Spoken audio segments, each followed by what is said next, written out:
Hey guys, today I will be making a video on how to beat the 1 cent 2 cent online games at PokerStars. And let's just get right to the action.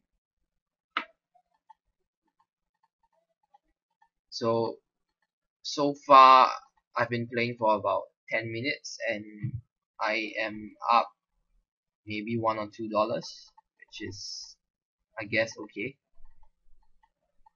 And you can notice that I have bought in for 250 big blinds, so $5 instead of my usual $2, which is 100 big blinds. So we should get into some interesting spots.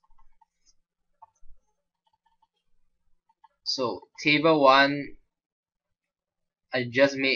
I raise pre-flop from the cutoff, and this guy calls me from small blind. I make a flop continuation bet, and on the turn I have nothing. The turn doesn't really change anything, so I should just give up right away. It doesn't really help me, and I'm never folding an ace anyway, and the ace is his most likely holding.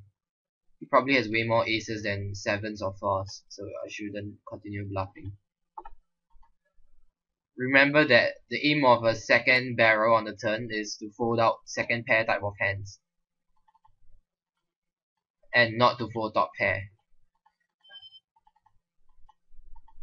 And from that board texture A7-4, we can deduce that he probably has way more aces than sevens.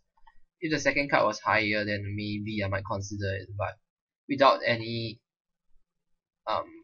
additional equity in the hand, I would just give up.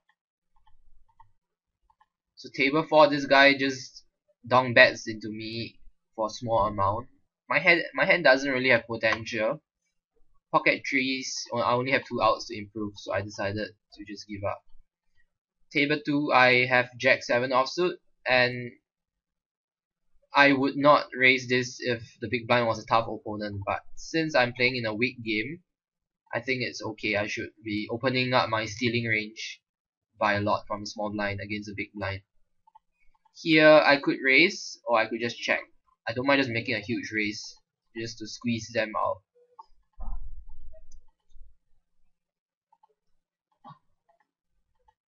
King 3 suited is kind of decent. It also depends on what type of player the limper is. If this was a type of player who likes to call and then he hates folding the flop, then I would just check my hand. But if he was the type of player who tends to fold pre-flop to the raise or to fold to a continuation bet on the flop, then I would just raise a wide range of hands. Here, Ace Jack, I wouldn't call against an under the gun raiser, and I presume that many of these players tend to be loose and passive, and when they do raise, I assume they are quite strong. Here, I could limp, or I could just fold. It really depends. I believe I am of a much higher skill level than them, which is why I think I can just pay a cheap price to see the flop and outplay them. But after this guy raises, I don't think I have the right price to continue, so I will just fold right now. Here, 9-5-4, it's okay, kind of a dry flop. I just bet half pot and hope he folds with all his hands. And of course the turn improves us, so I would continue betting for value. And if I had nothing, I would bluff this card. So I bet 20 into 27 cents, and he folds. So I guess that's okay. I wouldn't try to trap or anything.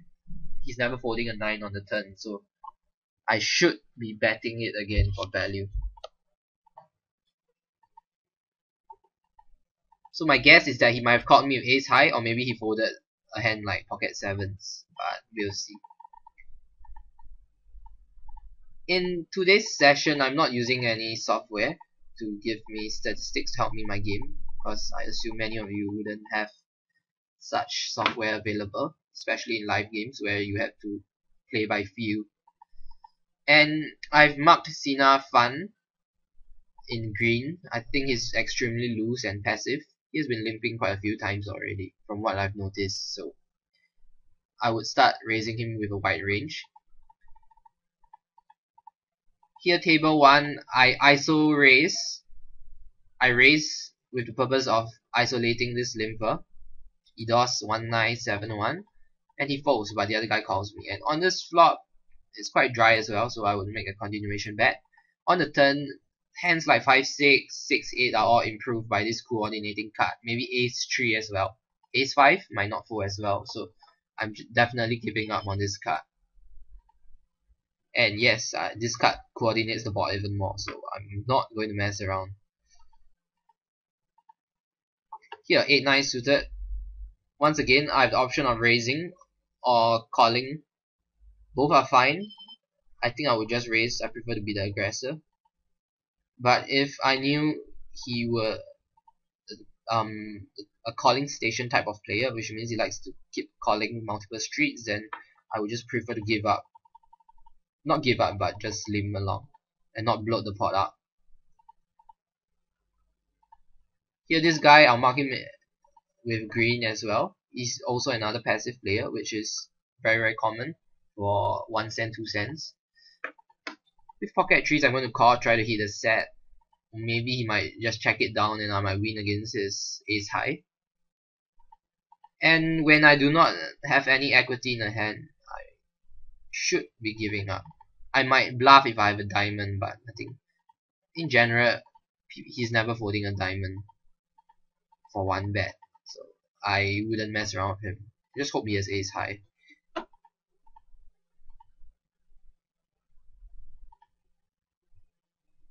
Yeah.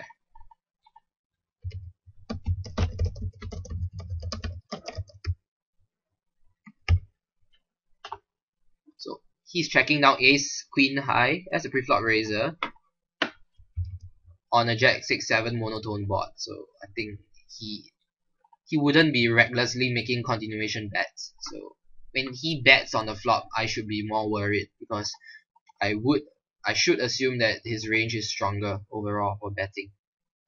And on table 1, I don't really have any equity in the hand. I do have 2 overcuts, but I don't have, and I have a backdoor straight draw. A jack will give me an open-ender. A king will give me a gut shot, and so will an 8. But I do not have a heart, and also there are 3 other players in the hand, and I think at least 1 or 2 of them are pretty loose.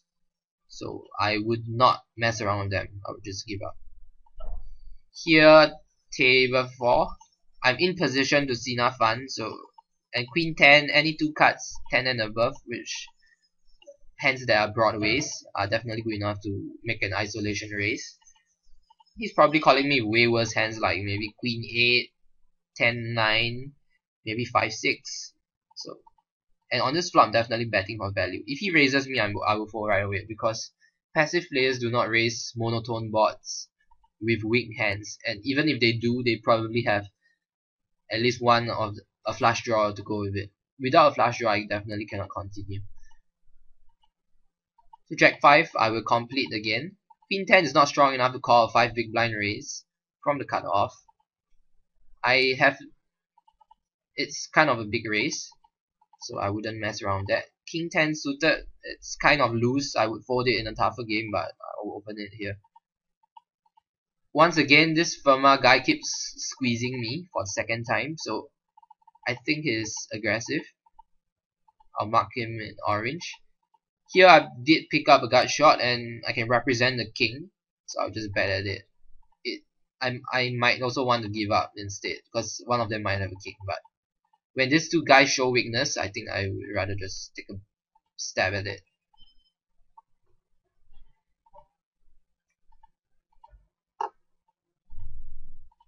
Here I chose not to raise and I'll just bet this dry board. Usually when people limp in for 2 cents only, they are not going to fight with you for the small pot because they feel that they only invested 1 big blind and they don't have to screw around with you. So my general plan is just to bluff at every limp pot which is dry.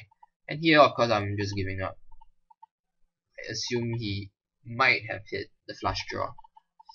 Shaman King 99 re-raises me, as in, without any history I'm definitely not continuing King 10. I assume everyone at this stakes tend to be on the passive side.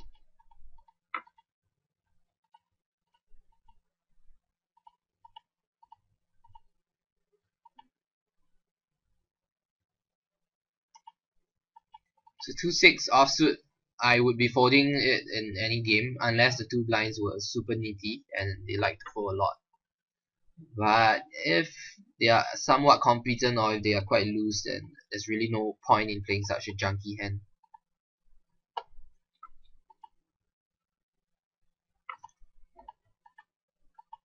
When you are not involved in hands, if you're playing 4 tables or more online, you should be taking notes. So you could just open the hand history, look for big pots, and then look at the showdown with the replayer. But I think I'll just concentrate on the game, on the tables instead. So with pocket kings, I should be raising somewhere between 8 to 10 cents. Ace-6 is a dominated hand out of position. I'm not going to have the initiative, so I think I should fold. If he made a min raise to 4 cents, and if I knew he was doing it with a wide range, then I might defend it.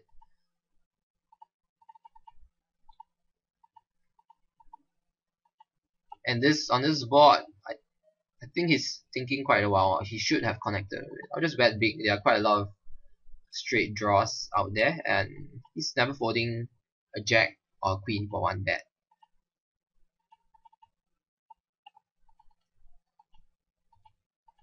The queen is a terrible card, but he does bet small into me. He might be doing this with a jack. I wouldn't be surprised. So I'm definitely not folding. I definitely cannot raise because raising would only isolate me against his queens. Now he checks to me, and I think when he does this, he never has a queen now, or very very unlikely. He probably has a jack. Question is how big should I bet in order to get him to call with a jack? I should be betting at least half pot or less, and I'll just go for a half pot size bet. But he does fold, so I'm not really sure what he had. Probably some other random crap, maybe. If he folds a jack, I'll be quite surprised. Maybe I should have bet smaller. It really depends. But so far he's proven to be quite loose and passive, so I'm not going to be folding. Here, I'll just bet my 2/3 pot size bet. And here they just went all in with each other. And I saw this guy playing 4-8, so I need to check out the action. Shaman King raises me again. I am starting to get suspicious of him. I can actually defend because we are deep. But I think to be on the safe side, I just fold and avoid making mistakes. Here I pocket queens, I'll just re-raise him for value. Here he does call me, he might have a king or some other lower pair. I did hit the 8, so I'll just try to show it down.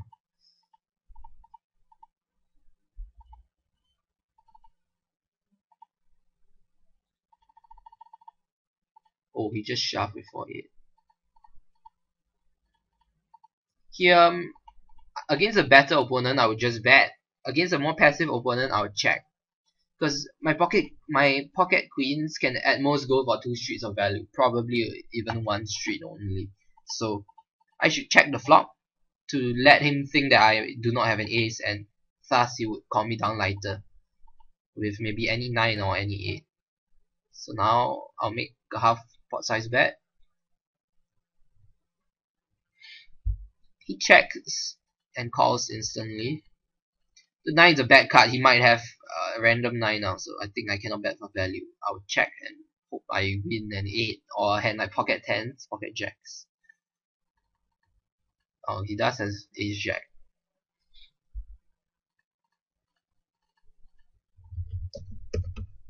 Calls 3-bet out of position with ace jack offsuit. He doesn't lead, so he's strangely passive. Bottom left, I'm going to check it down. If he bets, I'm going to fold. This board is not very good for me to bluff at because he's going to have stuff like queen jack, jack 10, 8, 7, 9, 8. All those hands are going to be calling at least once. He bets so small. I think I should call once. But if he bets half pot or more, I will just give up. And I'll stick to the plan. I'll just fold to further action. Here, it's kind of thin now, but I can raise. This guy is terrible, and I can play weak hands against him in position with the initiative. and of course my skill level is much higher than his. And he's also limping a crappy hand, so my ace 5 might even be ahead of the hands he would call me with. 6 cents. I really think I'm beat here, so I'll just fold. He's probably betting that amount with a 10 or 9, which is afraid of the higher card, the king. Although I wouldn't be surprised to see bad passive players bet in this way, but he could have hit something.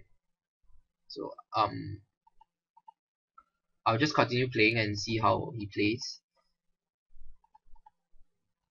Let me look at the hand history for table 1.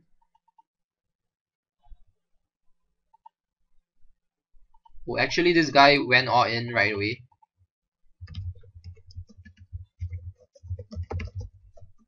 With queen. So I think he's the type of player who experienced brutal suckouts before, so he is just shoving purely for protection to scare his opponent out of the hand, which is pretty terrible play to wait. Pretty terrible way to play the hand. Here,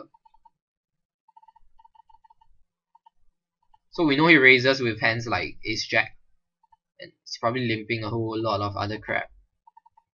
And 5-4 suited, I think I can play well by raising. I raise with the purpose of isolating him, so that I can play a pot with him heads up. This board is really terrible, so I'm not gonna mess around with them. I'll just give up. Even if they did check to me, I'll just give up. Our gut shot is to the 6, which is at the bottom end of the straight. So if anyone has a 10, we are going to lose a lot of money.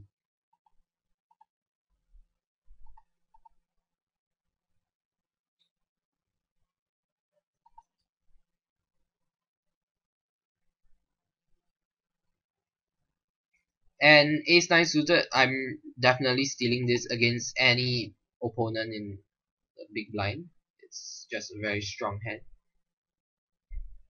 And here I'll just raise my ace king to 5 big blinds. 7-9 offsuit, the small blind, which is the worst position in the game, so it's quite a crappy hand. I'm just gonna fold. Here, any 2 cards, 8 or 9 and above, I think I'm quite happy to ISO raise. So I raise, hope one of them folds and the other guy calls, or I hope both of them fold. So I'm just raising 4 big blinds plus 1 per limper. And since I have a gut shot and an overcut, I'm going to bluff at this flop. I might give up if I had a hand like Queen Jack. He does bet into me, so question is, should I call or raise? I'm never folding definitely for such a small bet.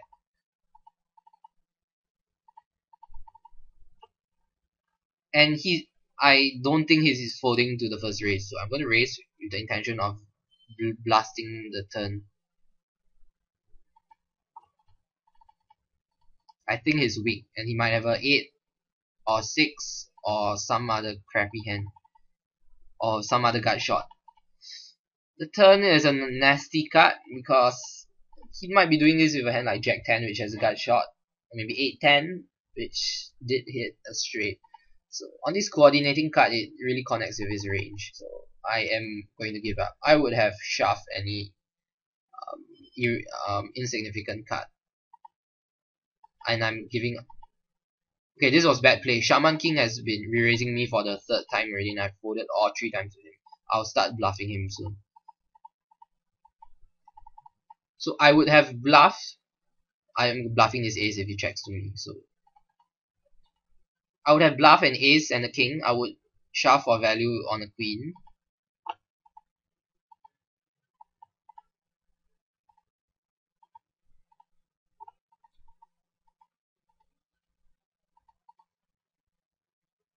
So even though we lost, my read that he had nothing on the flop was right. So if I shove on a blank card on the turn, I would have gotten his money.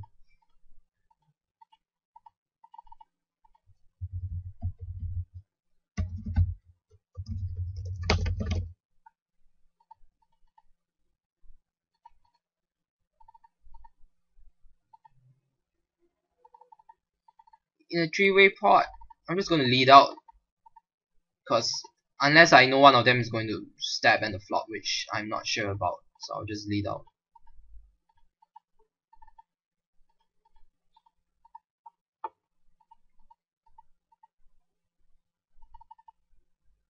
Not really a good card for me. It might scare out one of them, but if one of them has ace king, then that would be great. But I'll just bet and hope that they call. There's no point slow playing. I look pretty strong, but at the same time checking doesn't achieve anything. Here I'll just bet and represent the ace.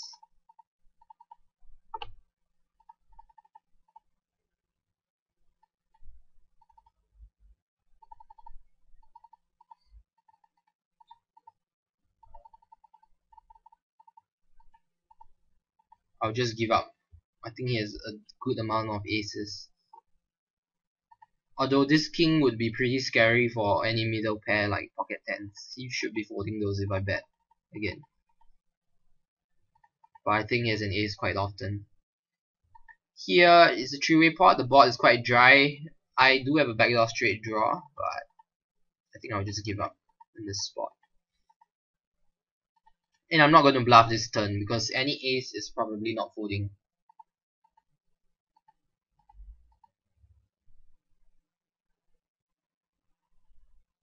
So I believe he limped and I raised and he called. So now I'm just betting this flop purely for value. I think no one's folding ace high ever on this paired board. It's just so hard to connect with. So yeah, I just check behind and hope he checks down. And yeah, awesome river. So if he does bet, I'm definitely raising.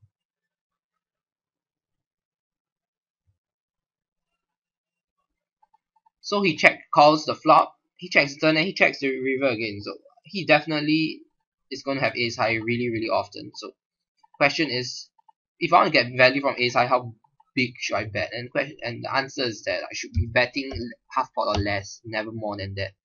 So I'll just bet 19 because it looks smaller than 20. And I just hope he calls.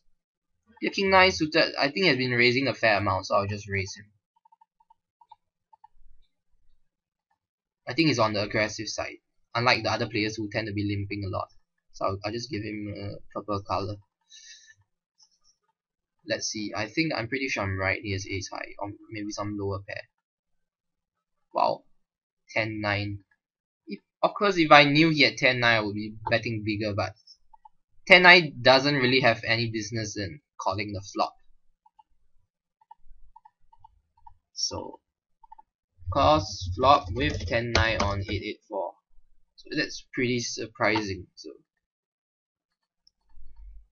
from this, I have gathered the fact that he's never folding any overcuts, regardless of how strong they are on a low board. So what this means is that I should either start double barreling low boards, or I should just give up right away. Because betting once and then giving up would make me lose a hand quite often. Assuming if he didn't hit his 9 pair, he might start bluffing at me instead. Here, I think it was a three-way pot, so I'm just folding this.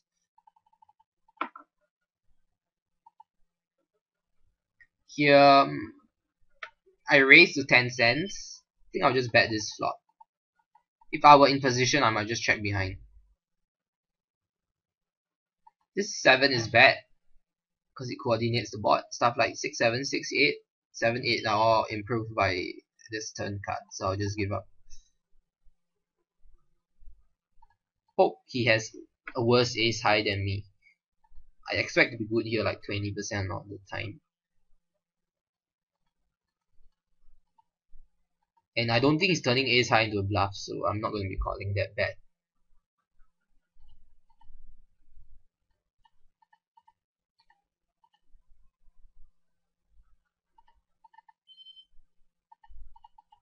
Queen 6 is probably the top 65 or 70% of hands, and yeah, the blinds are not very good players, so I think I'll raise it.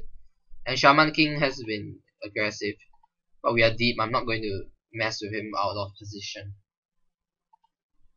Ace 10.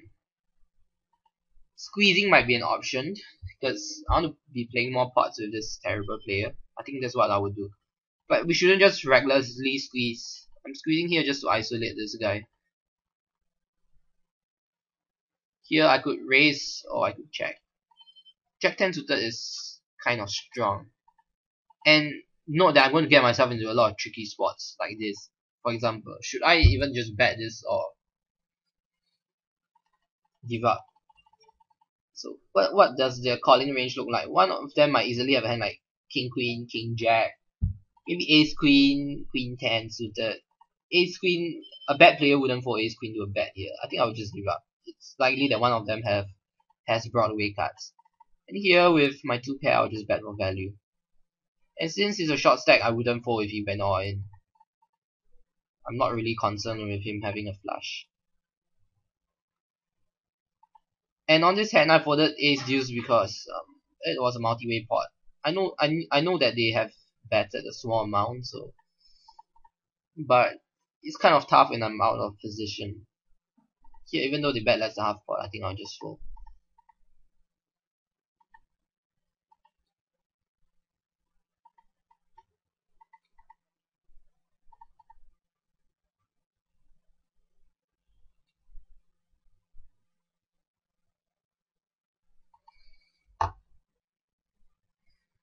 And the board didn't run out very good for us. I think it's likely that one of them has a queen. Here, I don't have any backdoor flush draws, and this board is really coordinated, so I'm just giving up.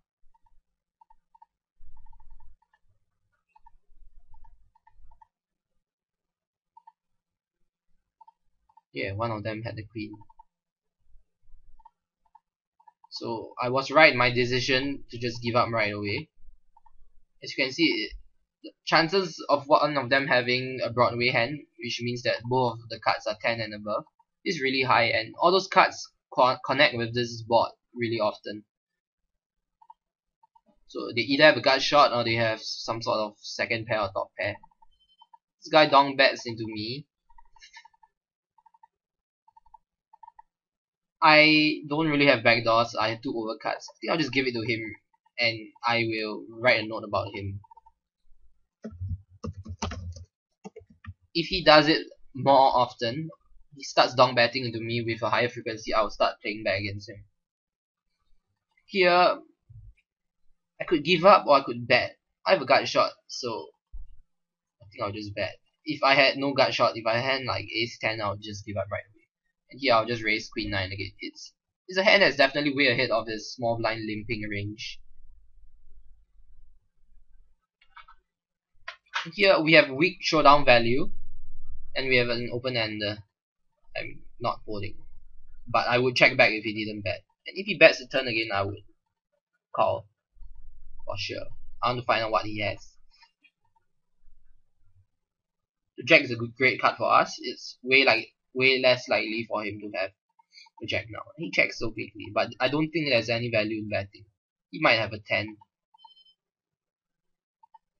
So okay, he dong bets with ace queen on jack 10 9. So he's doing it with draws from what we can tell so far. So if draw completing cards fall on the turn, then I would be more worried against him in the future when he does lead into us when we raise pre-flop. So he limp called with ace queen. Here, standard based on whatever theory I'm preaching, our hand is medium strength here, so betting doesn't achieve that much. It's true we do get value from worse tens, but I think I'd rather get the value on the turn or the river. So I'll just check. And maybe just let him bluff. The 2 makes me think that he doesn't have a queen, so I think I'll raise for value now. He's never folding a 10 when I play in this manner. Wow. He instantly re-raises me. It's pretty sick. And Shaman King has been recklessly betting against me. I'll just call him down.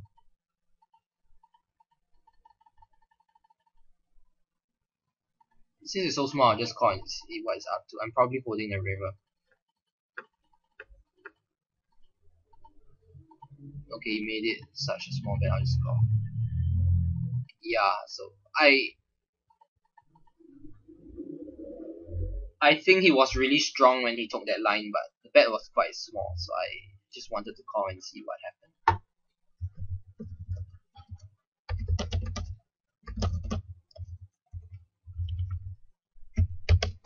So he min dongs and min 3 bets to turn with the nuts. So I think he's just a passive player who likes to trap. So when he takes such a line again in the future, I would just give up. Of course, we could say that me raising the turn was highly questionable, but I think most of the time when people do that, they are not that strong. Of course, after he 3 bets, I could just fold, but yeah, I guess I was getting the odds maybe to get 2 pair or something against another hand. Of course, I'm drawing dead against a straight, but still. So let's look at what Shaman King did to me. I wasn't really paying attention to the hand because I was talking about the other hand.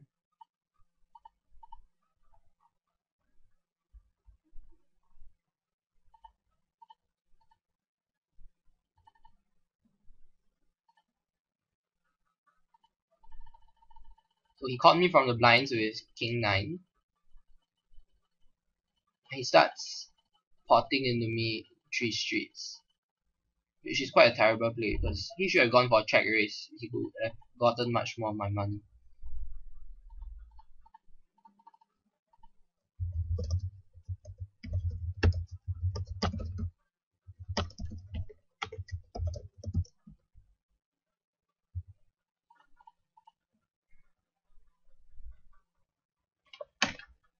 Of course,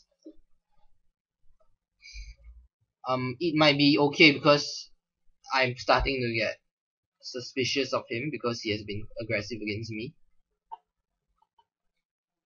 And I would never fold an ace, which is true because I would want to see what he has. But at the same time, he should be pretty sure that I would be betting the flop. So if he does bet out into me just like that, I would be folding if I had nothing. So he would miss out on getting me to bluff on the flop. Here I don't have any potential and it's a 3-way pot. I'm just giving up. And here king now, I'll just raise again. I'll just keep raising this guy if he wants to limit non-stop. Here the 10 is a bad card. He has a lot of 10s in his range. I'll just check back and I'll bluff catch the river. The ace is really a terrible card. There's no value. He might have a hand like ace jack, maybe even ace king if he's passive and doesn't re-raise it pre-flop. So I'll just check it down. He does have a 7, which is fine. He's never calling the river anyway, so there's no value. Ace is kind of a nice card to represent, but I'll just give up.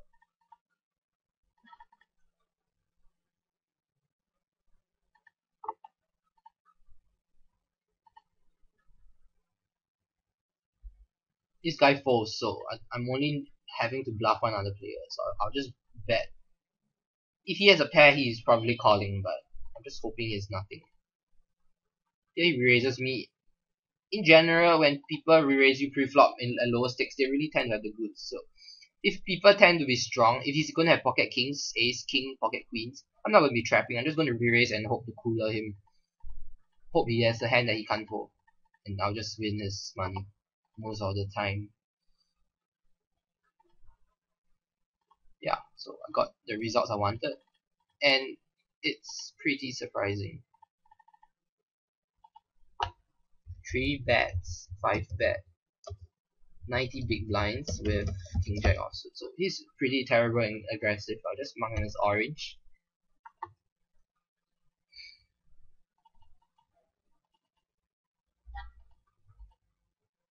He only limb 30 big blinds and just shove. He's gonna have a small pocket pair or some random ace very often, so I'm obviously never folding. He also seems to be frustrated with me, which is why I see this hand queen 4 suited. Because I've been raising this guy like every hand. But I mean, I'm doing it with decent hands, I'm not doing it with pure trash.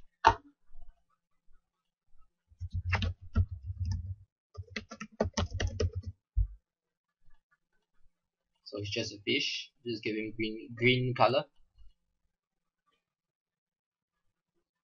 So he would be what I would call a donkey. It's just making random moves, just tilting a lot in general.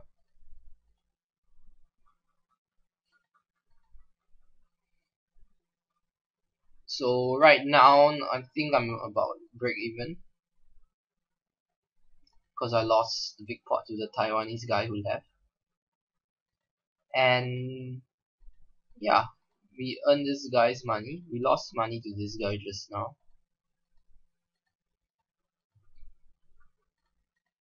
So the video has been going on about 35 minutes. I'll pause the video and make part 2.